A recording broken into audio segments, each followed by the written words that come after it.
ఇప్పుడు కాంటెక్స్ట్ ఒకటే అయినప్పుడు ఖచ్చితంగా కంపారిజన్స్ వస్తాయి Satish. So LG polymers gas leak విషయంలో అప్పటి ముఖ్యమంత్రిగా ఉన్న వైఎస్ జగన్మోహన్ రెడ్డి స్పందించిన తీరు, ప్రస్తుతం కూటమి సర్కార్ స్పందిస్తున్న తీరు, దీన్ని బేరీ చేసుకుంటున్నారు, కంపేర్ చేస్తున్నారు. సో ఖచ్చితంగా సమయం వచ్చినప్పుడు బుద్ధి చెబుతాం అంటున్న కామెంట్స్ కూడా మనం చూస్తూనే ఉన్నాం. సో ఏ రకంగా చూడాల్సిన అవసరం ఉంటుంది కంపారిజన్? ఎందుకంటే ఇప్పటికే నిన్నే కార్మిక సంఘాల ప్రతినిధులు నారా లోకేష్ ని ప్రశ్నించేటప్పుడు కార్మిక సంఘాలు అటు పవన్ కళ్యాణ్ దృష్టికి తీసుకెళ్ళినప్పుడు కూడా చాలా స్పష్టంగా వైఎస్ జగన్మోహన్ రెడ్డి స్పందించినటువంటి తీరునే వాళ్ళు రిఫరెన్స్ గా చెప్పినటువంటి పరిస్థితి. గతంలో ఇదే విశాఖలో ఎల్జీ పాలిమర్స్ జరిగినప్పుడు ₹1 నష్టపరిహారం ప్రకటించిన అంశాన్ని స్వయంగా కార్మిక సంఘాల వాళ్ళు గుర్తు చేసినటువంటి పరిస్థితి. నిన్న అది తెలుగుదేశం పార్టీ ప్రస్తుతం అధికార పార్టీకి సంబంధించినటువంటి మంత్రులు కూడా ఆ విషయాన్ని కంపేర్ చేస్తూ ఉన్నారు.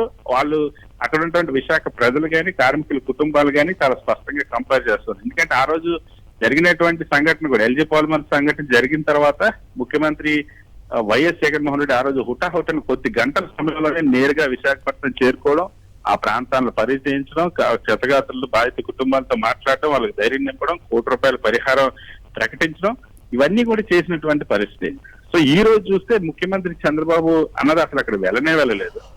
కేంద్ర మంత్రి ఢిల్లీ నుండి 6 గంటల్లో విశాఖపట్నానికి చేరుకున్నారు. కానీ కేంద్ర మంత్రి వచ్చేంత వరకు కూడా రాష్ట్ర మంత్రి ఒక్కరు కూడా అక్కడికి వెళ్ళలేదు. రాష్ట్ర ముఖ్యమంత్రి 3 రోజులైనా వెళ్ళలేదు. మంత్రి నారా లోకేష్ వెళ్ళడానికేమో మరుసటి రోజు వెళ్ళారు. డిప్యూటీ సీఎం పవన్ కళ్యాణ్ కూడా సంఘటన జరిగిన మరుసటి రోజు వెళ్ళినటువంటి పరిస్థితి. సో కేంద్ర మంత్రి ఢిల్లీ నుండి వచ్చినా సరే నిరంతరం ప్రత్యేక విమానాల్లో పర్యటించేటువంటి ఆంధ్రప్రదేశ్ ముఖ్యమంత్రి గాని అసలు వెళ్ళడానికి తీరిక లేదు. ఇక డిప్యూటీ సీఎం పవన్ కళ్యాణ్, అదేవిధంగా మంత్రి నారా లోకేష్ మరుసటి రోజు వరకు కూడా వెళ్ళడానికి తీరిక లేని పని. సో వీళ్ళు బాధ్యత రాహిత్యం అనేది చాలా స్పష్టంగా ఒక సంఘటన జరిగినప్పుడు ప్రభుత్వం ఏ విధంగా ఎల్జీ పాలిమర్స్ సంఘటన జరిగినప్పుడు ముఖ్యమంత్రి స్పందించి వైఎస్ జగన్మోహన్ స్పందించిన తీరుగానే ఆ రోజు ప్రభుత్వ యంత్రాంగం కానీ అక్కడ ఉన్నటువంటి స్థానిక మంత్రులు కానీ స్థానిక ప్రజాప్రతినిధులు కానీ ఏ విధంగా స్పందించారు.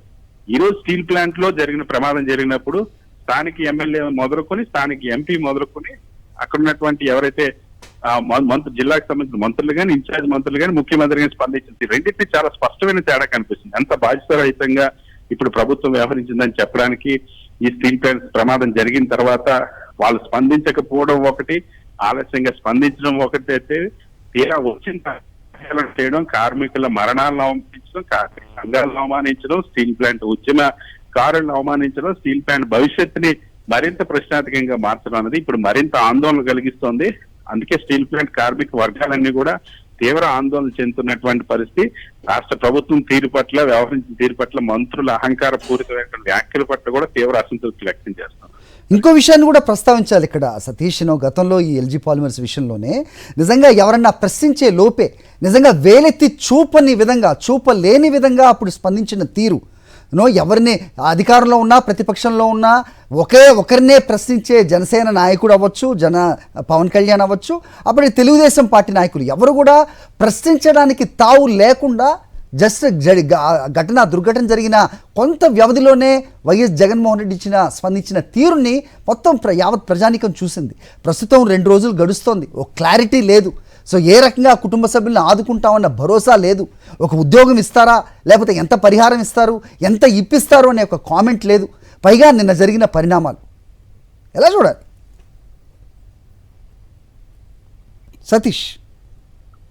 ఖచ్చితంగా ఆందోళన అన్ని వర్గాల్లో ఉంది. ఇప్పుడు ప్రస్తుతం మనం చూస్తున్న దృశ్యాల్లో వైఎస్ఆర్ కాంగ్రెస్ పార్టీ అధ్యక్షుడు వైఎస్ జగన్మోహన్ రెడ్డితో కార్మిక సంఘాలకు సంబంధించినటువంటి ప్రతినిధులు కూడా మాట్లాడుతూ ఉన్నారు.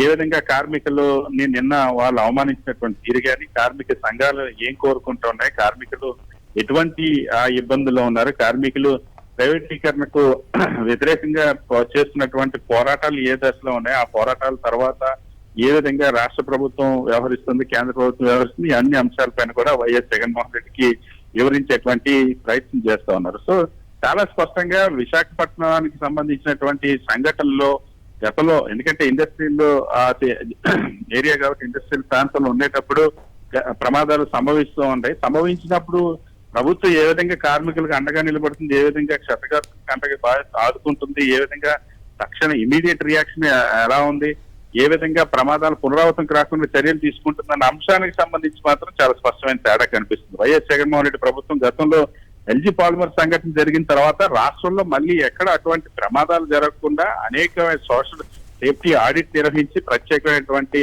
అధికార బృందాలు నియమించి అన్ని పరిశ్రమల్లో కూడా కార్మికుల భద్రత కోసం చర్యలు తీసుకున్న పరిస్థితి. ఎల్జీ పాలిమర్ సంఘటన తర్వాత మళ్ళీ అటువంటి పెద్ద సంఘటనలు జరగకుండా రాష్ట్ర వ్యాప్తంగా కూడా ఉన్నటువంటి పరిశ్రమల్లో ప్రత్యేకమైన చర్యలు తీసుకున్న పరిస్థితి ఐఏఎస్ అధికారులతో కమిటీ. కానీ ఆంధ్రప్రదేశ్ ఈ చంద్రబాబు ప్రభుత్వం వచ్చిన తర్వాత గడిచిన 2 సంవత్సరాలు అనేక ప్రమాదాలు చోటు చేసుకుంటూనే ఉన్నాయి. గతంలో కూడా ఇదే విశాఖపట్నంలో పరిశ్రమల్లో ప్రమాదాలు సంభవించినా సరే ఇప్పటికీ కూడా కార్మికుల భద్రత ఇది సాక్షాత్ కేంద్ర ప్రభుత్వం అధీనంలో ఉన్నటువంటి కేంద్ర ప్రభుత్వ రంగ సంస్థ అయినటువంటి స్టీల్ ప్లాంట్ లోనే కార్మికులకు భద్రత లేనటువంటి పరిస్థితులు నెలకొన్నాయి. సో సేఫ్టీ అనేది ఏదైతే ఆ కార్మికులకి సంబంధించిన ప్రమాణాలు ఇతర పరిశ్రమల్లో ప్రైవేట్ పరిశ్రమలు ఇంకెంత ఘోరంగా ఉన్నాయన్నటువంటి ఆందోళన ఉంది. సో ప్రతి ఒక్క అటు ప్రభుత్వ రంగ సంస్థల్లోనే కాదు ప్రైవేట్ లో ఉన్నటువంటి పరిశ్రమలో కూడా పనిచేసేటువంటి కార్మికులు ప్రతి ఒక్కరి కుటుంబంలో కూడా ఈ రోజు తీవ్ర ఆందోళన నెలకొన్నటువంటి పరిస్థితి. ఒకవైపు ఎల్జీ పాలిమర్స్ లాంటి సంఘటన జరిగిన తర్వాత ఆ రోజు ముఖ్యమంత్రి వైఎస్ జగన్మోహన్ రెడ్డి స్పందించి అక్కడ ఉన్నటువంటి బాధితులకి అండగా నిలవడమే కాదు మళ్ళీ అటువంటి పునరావృతం కాకుండా కూడా చర్యలు తీసుకున్నటువంటి పరిస్థితి. ఈ రోజు ఇక్కడ అసలు ముఖ్యమంత్రి స్పందించినటువంటి పరిస్థితి. ఇప్పటి వరకు ముఖ్యమంత్రి చంద్రబాబు దీనిపైన ఇప్పటి వరకు ఈ ప్రమాదానికి సంబంధించి ఒక పత్రికా ప్రకటన మినహా కనీసం అతను స్పందించలేదు, మాట్లాడలేదు, అక్కడ బాధిత కుటుంబాలకు అండగా నిలవలేదు, వాళ్ళకి ఇదే ధైర్యం చెప్పేటువంటి ప్రయత్నం చేయలేదు, ఆ కుటుంబాలకు పరిహారం ప్రకటించలేదు.